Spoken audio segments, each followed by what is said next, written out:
All right, so here we go with code practice 1, the only code practice I think of lesson 3. And for this one, our thought here is we're working with loops. So we're going to learn how to use a for loop to process the 2D list. And other than this one, we're going to use one loop for the rows, and we're going to use another loop to handle columns. So once we get through with this lesson, hopefully you're going to be add data to a list, process the data in the list by using nested for loops. Okay, so hopefully you've watched the videos that occur with this. We're looking at printing out values from the list, editing multiple values, and then checking the values of each list, the indices for it. And so for this code practice, what they're asking us to do is to, excuse me again, we're going to write a program that creates a 4x5 list called numbers. It has to be called numbers, okay? Numbers. The elements in your list should be random numbers between a -1 and 100 inclusive. That means -100 and 100 is being used.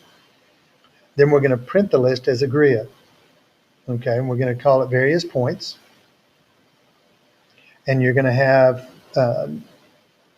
whatever it might be. Okay, it's going to be a 4x5 matrix. And so however it's set up, or a 4x5 array, we're going to have random numbers from -100 to 100. So thinking of that, the very first step, okay, our very first step is we're going to have to import random. We're going to import random because we're going to want this randomly filled with values between -100 and 100.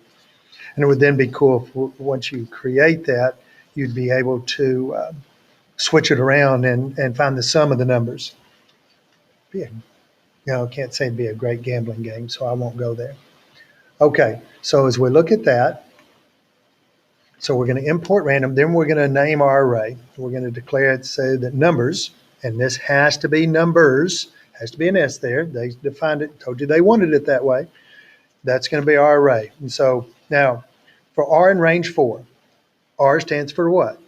R is row. For our row in range 4, and we're then going to numbers append that. Okay, so we're going to append the matrix. Right now it's just a 1 by 1 matrix. We're going to make that 4.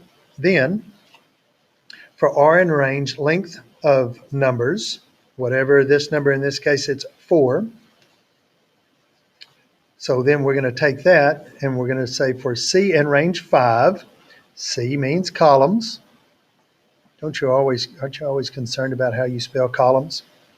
So this is going to create a 4x5 matrix, or a 2D array as they're called.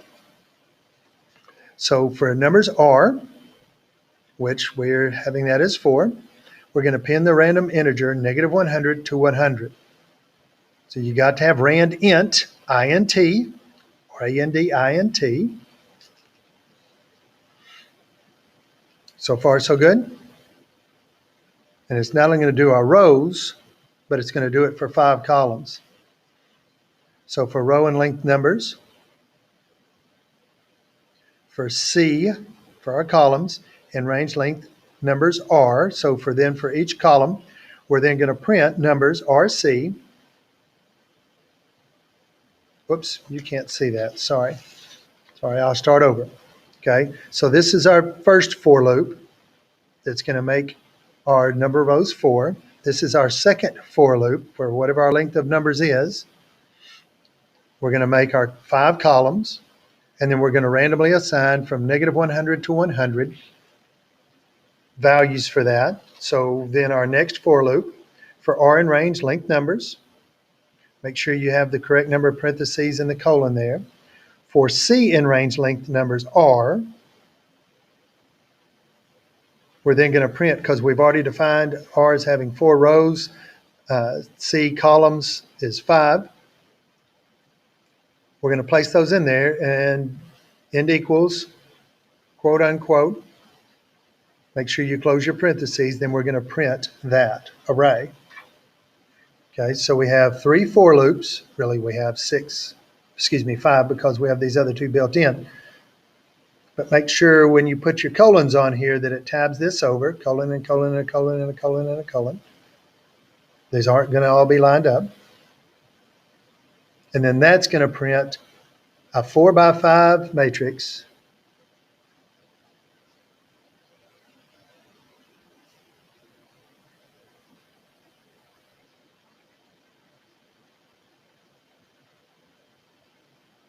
Whoops, I forgot. It's going to be 5 columns and I only put, that's all right. 13, 14, 15, 16, 17, 18, 19, and 20. Some of these will be positive, some will be negative. So it's going to have 4 rows and 5 columns. And it's going to print out something like that when you print. Okay, this was a little bit of a longer one. Make sure you pay attention to I know the quality's not wonderful, but it's the best I got, so you got to live with it. Hope you have a great rest of the day.